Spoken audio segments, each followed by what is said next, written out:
Welcome. I am Aurélie with Hubli, the platform that is reinventing how teams meet and collaborate.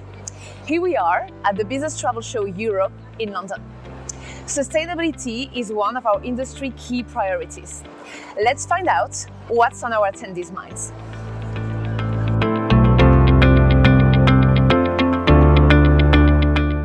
We have a net zero initiative underway, and scope 3 is part of my responsibility to fulfill from a business travel perspective. It means value, it means the future, and it means every day. Every day we're talking about it, every day we're looking at sustainability in its whole entire spectrum. But for our members, it's on the agenda since 2016 already. And we see now that it's driving this content more on the C-suite agenda, which was our idea 6 years ago already.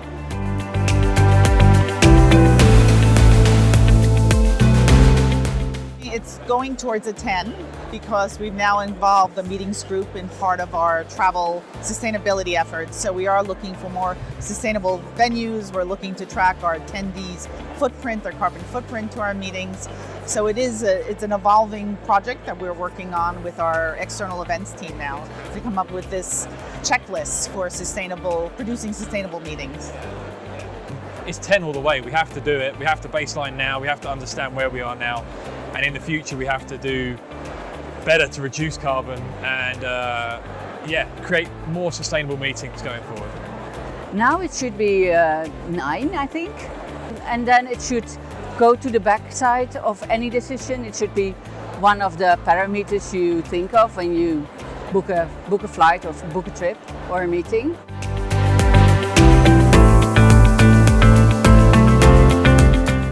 Track all of our admissions on a quarterly basis, and we're reporting them in our earnings as well. So we are very transparent about our business travel admissions, yes.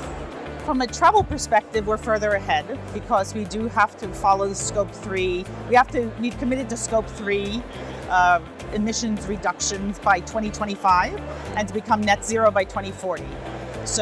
And we've also tied 2 different financial mechanisms to our scope 3 emissions reduction. So we have a credit line and a bond offering. So by the end of this year, we needed to reduce our emissions by 12.5%.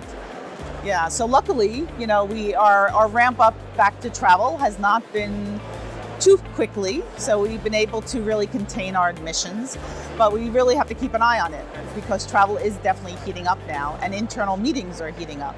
So we have to be really cognizant of why we're meeting, what is the purpose, and do we have to actually meet in person? And if we do, we need to find more sustainable venues, destinations, so that all the attendees can attend and really, bring value to the table, but not necessarily flying people across the world just to have a global meeting. We're really looking into cluster meetings, joining people up through video conferencing instead, and trying to think creatively how we can do it better. We have so much to do to work out one particular meeting, an event, compared to one person's trip or 100 people's trip. Airline data is available readily now. Hotel data, you can take some good averages of a single traveller. Meetings and events, as we all know, are completely different. In our journey, we've labelled out our aims and our ambitions for the company. We are 2 and a bit years into that journey. It is a huge task for an energy firm, but we are making huge strides as well, whether it's either diversity, whether it's our carbon aims, or equity across the world. The corporates need to indicate what they need, and at the other hand, the suppliers need to move forward and listen. It should be clear to anyone how to measure CO2 emissions and what is greenwashing. There should be education around that.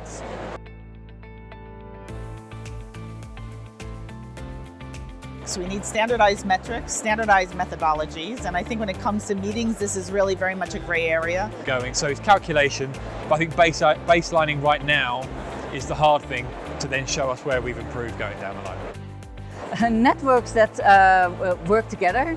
If you talk about sustainability, you immediately think about traveling by train.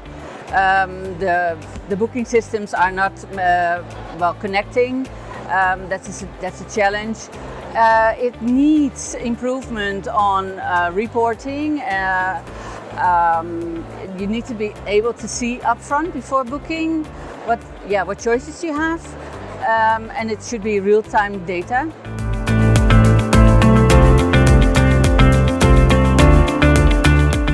I'm hoping we have standardized methodologies, standardized ways of measuring our meeting sustainability footprint, and that there's a closer relationship between meeting sustainability and transient travel sustainability. I hope sustainability in 3 years' time is everywhere, but I think it is everywhere now. Today you can feel it, but is it in the minutiae? Is it in the minute details? Is it in every little thing that we're doing on our daily lives at home?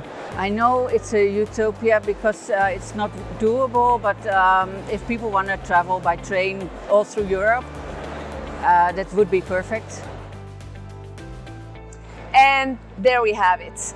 We really enjoyed hearing those sparks of knowledge. We do hope that this will inspire our industry to drive positive change. Thank you from all of us at Hubli.